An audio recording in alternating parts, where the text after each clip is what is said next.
With regards to airplane activity, the flight industry is generally worked the same across countries of the world. Yet it seems as though Russian carriers have truly evaded that pattern for 2 or 3 years. Presently, this time, they've chosen to fly their airplanes without brakes to comprehend the reason why Russian aircrafts are flying their airplanes without brakes. We need to return to January 2022. As every one of you know at this point, Russia attacked Ukraine, so nations from the West started to force different approvals on them. These ascents went from holding on to resources for directly upcutting practically all business attachés with Russian organizations, and the carriers were not left out to get going. Russian carriers could not fly over specific airspaces by the same token because of approvals or because of the way that a portion of their airplanes are rented from different nations and might be seized if they, at any point, got into those spaces. This represented a significant issue for Russian carriers as they couldn't arrive at certain nations they weren't endorsed in. While this impacted the benefits of the aircrafts globally, Russia anyway is fundamentally a subcontinent. So territorial flights can, in any case, be productive. However, that isn't the main pressing concern. You see, without help from the West, Russian aircrafts found it challenging to appropriately keep up with their airplane. This was particularly irritated because of the reality that most upkeep activities for Russian carriers occurred. External Russian nations like Germany, where Russian carriers did their support, shut the ways to them in any event. Performing support tasks in China, where they weren't endorsed, became troublesome because of dangers of counter-authorizes with airspace authorizations and support issues. Russian carriers needed to ground a huge number of their armada that weren't looking great, and on second thought utilized the ones which had recently emerged from support, yet even newly kept up with airplane would require new parts to supplant broken down or broken ones. And as you most likely are aware, these new parts weren't accessible to Russian carriers because of the approvals. However, Russian transporters have seen as viewed as a clever strategy as an answer. However, this accompanied a value. This thought by Russian transporters was to trade parts between their grounded airplane and the ones in activity this training. Anyway, brilliant isn't generally powerful, and most times you really want endorsement from the airplane producer to guarantee well-being his trading. Parts could, without much of a stretch, lead to huge disappointments during flight that may turn out to be lethal. Even the Russian flying specialists have attempted to settle this issue by setting up support focuses of their. However, they would require endorsements and affirmations from airplane producers. Endorsements they are nearly absolutely not going to get right now. So the Russian specialists wound up affirming these focuses themselves for numerous months after the ascents were first pronounced. The Russian public was generally doubtful about flying, yet this is by all accounts changing as interest for air travel is back on the ascent. Anyway, this has implied that a greater amount of those grounded airplane have been expected to get back to the skies with more aircraft makes off the ground. There's been an expanded need for legitimate support. And that's only the tip of the iceberg. Spare parts, getting these parts has been an issue because of the ascents. And one of the most concerning issues presented to the airplane has been the issue of brakes furthermore, more explicitly, their deactivation. The circumstance is awful to such an extent that it's been vigorously detailed in the media that Russian airplanes have been made to work without brakes. Yet how conceivable is it to work an airplane with no brakes? Do they simply use strategies no one is familiar with? Well, they clearly mightn't, except if they at any point have any desire to put millions of lives in danger.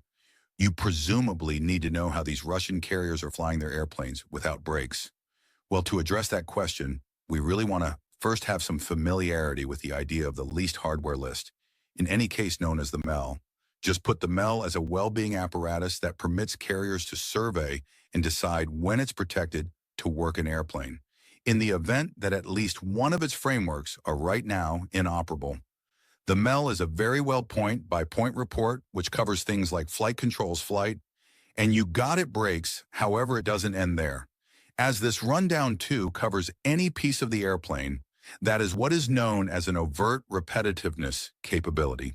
The MEL decides how long a thing from the airplane might be absent or out of commission, as well as the circumstances under which such events are conceivable when it comes to a flawed or missing thing.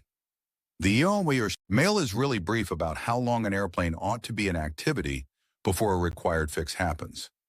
The MEL additionally determines the circumstances wherein activity of the airplane can proceed without the said missing thing for occasion in the event that a specific framework occurs to be non-functional, then at least one different frameworks would need to be in ideal condition to get a move on. Also, forestall glitches or mishaps. The MEL likewise has the ability to force working limitations on the airplane, for example, posting exceptional circumstances for setting down and flying. Different airplane have different MELs as they're either a different maker or an alternate model. And this takes us back to the issue of Russian aircraft's deactivation of brakes. Since we really want to know how they've actually had the option to fly their airplane. Well, incidentally, the story of Russian carriers flying with deactivated slows down really came from Russian media. An article from Moscow Times in August 2023 uncovered that 9 airplanes from the Russian transporter Aeroflot had been flying with their brakes deactivated. These airplanes included 4 Airbus planes and 5 Boeing 777s. Anyways, it turned out the story didn't mean every one of the brakes were deactivated, and that piece was likely lost in interpretation. Really, what the article meant was that it was single brakes that were deactivated in each of the airplane, so as having one brake deactivated not an issue, well, not precisely as indicated by the MEL. For one of the air transports referenced in the article, one brake might be out of commission if certain conditions are met. A portion of these conditions incorporated the accessibility of a runway with a base width of 148 feet, as well as having a few frameworks working. Typically, a couple of these frameworks included the nose wheel, directing the counter pallet framework, both reversers and the green and yellow frameworks on the usable brakes. It additionally expected that the impacted brake be taken out or deactivated, thus why AIFL keeps on flying the airplane on the off chance that you were pondering which Airbus. It's the A320, so you can look into its mail to figure out more. Given all the mail conditions are met, the airplane with broken brakes can be permitted to take to the skies. Anyway, this doesn't mean the acts of Aeroflot and other Russian transporters are absolutely ideal.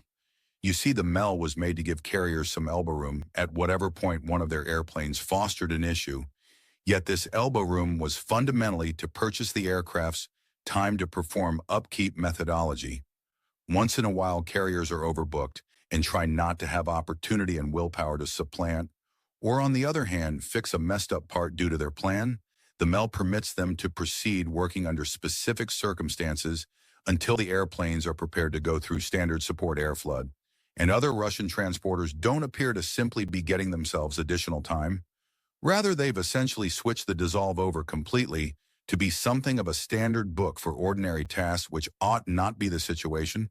Regardless, just airplane with a solitary defective brake can be permitted to really curve these principles and proceed their task, practically speaking. As long as different brakes are in respectable condition, then they ought to be fine until further notice. Yet something different intriguing is occurring to the airplanes inside the Russian flight area. Recall that part from the starting about Russian aircrafts having a portion of their airplanes grounded. What's more, their parts traded into working airplanes. Well, this ought to truly intend that a large portion of their armadas are as yet grounded right off base. And let me let you know how you see summer is normally the most active flying period for nations in the northern half of the globe.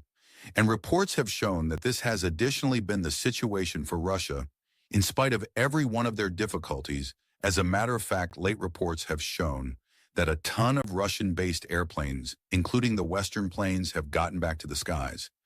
How could they do that well? There's, as a matter of fact, just a single clarification to how this is conceivable. The Russian flight specialists probably tracked down an approach to source those unaccounted for pieces from nations in the West. It's conceivable they've accomplished this utilizing brokers providers from nations like Turkey, Tajikistan, or even the UAE, where they've not been authorized. This is somewhat how India gets modest Russian oil from exchanging with China, instead of straightforwardly managing Russia. So it seems to be Aeroflot and the other Russian transporters understand how they're doing the part trades. After this is provable, why they appear to have been abusing the MEL. Turns out they've simply been trusting that new parts will show up anyway. There are as yet hidden issues with the Russian aeronautics area. Furthermore, the fundamental inquiry is how much longer might they at any point hang on the issue with. Essentially, it is that to utilize these broker providers, the US and Europe keep on forcing sanctions on Russia because of this reality. The fact that they makes there a major chance pursue the aeronautics areas of those nations, which are supporting Russian avionics business, something to that effect could prompt these nations missing out on provisions and making unacceptable or fake parts for Russian aircrafts. And this could represent an outrageous danger. As per Moscow Times, the Russian flying industry had about $171 million worth of imported airplane parts come into Russia between May 2022 and June 2023 anyway. Rudder puts this figure at nearer to 1.2 billion, albeit a ton of this could have quite recently been removed, given to the part bootleggers to get the parts securely through to Russia. A somewhat more concerning issue for the Russian avionics area anyway is the practices which they've needed to embrace accordingly of its shortage of parts. One of such rehearses incorporates carriers inquiring airline stewards to quit logging glitches and passing the obligation rather to the flight group. Aero has likewise sent a portion of its airplane to Iran for support tasks. Iran has a versatile flight industry, yet their well-being record leaves a ton to be wanted. At last, it appears that Russian transporters have recently surrendered, being straightforward with their aeronautics rehearses because of the impacts of these authorizes. Yet, ways of behaving like this could positively return to cause major problems for them in the future. So what is your take on Russia's aeronautics rehearses? Do you think this is brief, or would they proceed to compromise until the authorizations or lifted? Let us in the remarks underneath.